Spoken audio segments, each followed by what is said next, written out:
So the question today is, I had awakening and I lost it. What to do? So everybody has different understanding and different meaning to what awakening is. So to me, it could be lots of different things.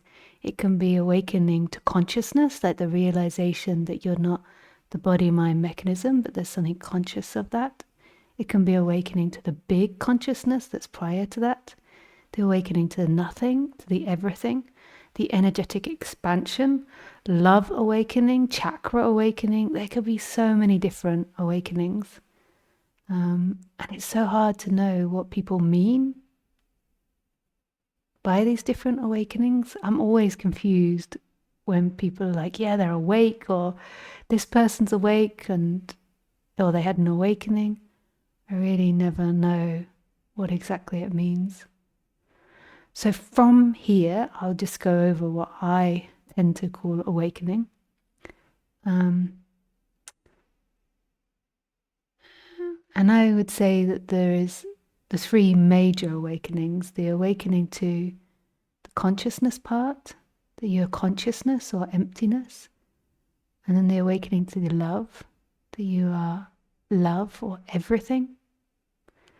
And then there is this energetic expansion when you shift from being a person that is experiencing the world to consciousness or big consciousness or no thing, everything experiencing itself, and the person appearing in that.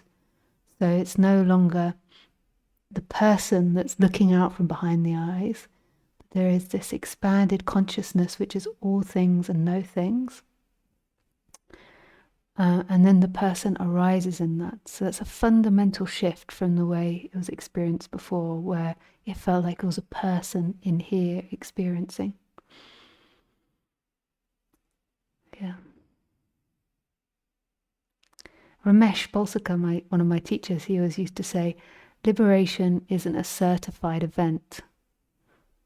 Like it's not like that. It's so different for everyone. It happens in different ways. People describe it differently. There's commonalities, but it's not something you can be like, okay, that is what awakening is. But back to the questioner who says, I had an awakening and lost it. I think what they mean is that they had this energetic expansion and then they contracted again. And this is quite common. Tony Parsons, another teacher, he would say that, that often the person flip-flops. So they expand, they contract, they expand, they contract for a while. And he says that happens because it's too much for the body-mind mechanism to take all in one go. So there's often this sort of feeling of in and out, that you expand and that you contract. And that's such an interesting notion, that you expand and you contract. Like, I talk about it a lot, but I can also see how the idea of expansion can become another idea for the person, and it becomes something mental. Even the idea of expanding, in a way, is a mental thing, because you always are expanded as consciousness. So where is consciousness now? Big consciousness, not little consciousness. Mind is like, let's see if I can find it.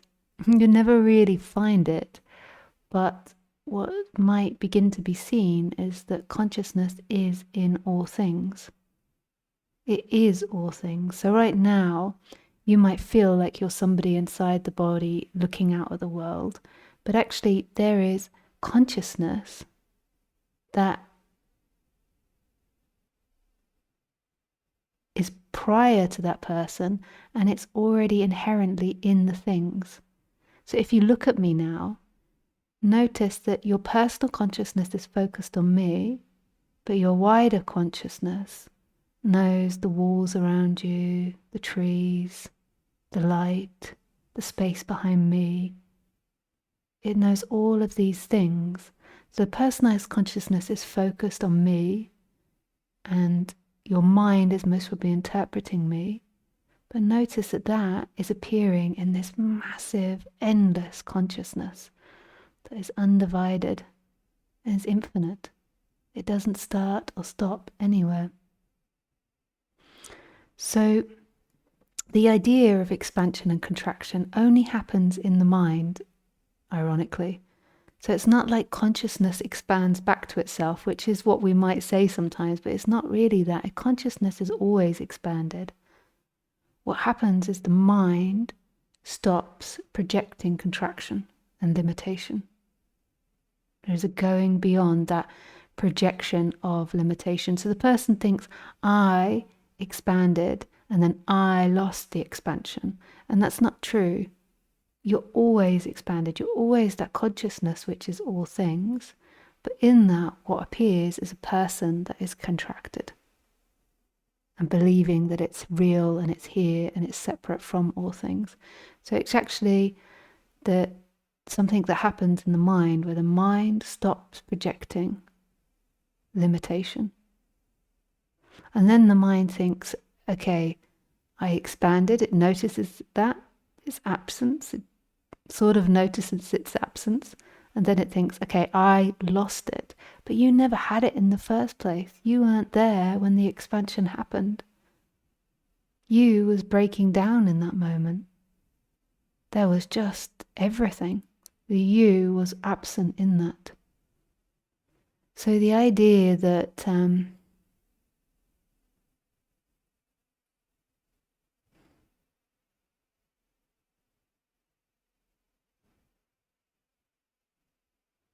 you lost something is all part of you.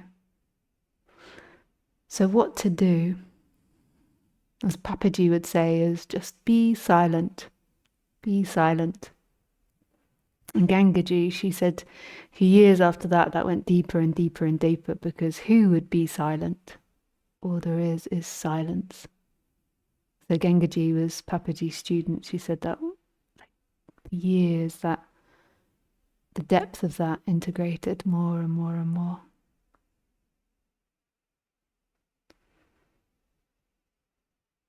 The key to it is, but this isn't really a doing, this is a non-doing, is it's not attaching to anything the mind says. So seemingly there is an awakening, an expansion, and then seemingly there is a contraction. But just don't believe it. Where is the past? Where is this expansion and contraction? And why is the mind grumbling about it? And how long are you going to get lost in that rabbit hole of thoughts about what you had and what you lost, and how you did something wrong, and you need to work out how to do something right?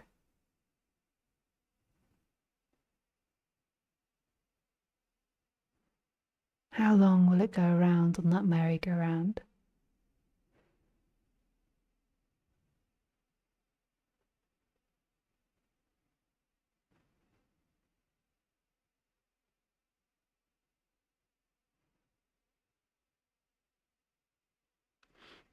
Nisargadatta Maharaj calls it discernment, like discerning what is not true. So when did you ever have this awakening? Who had this awakening? And what is actually happening right now? There is consciousness, and consciousness is all places and all things, and no thing.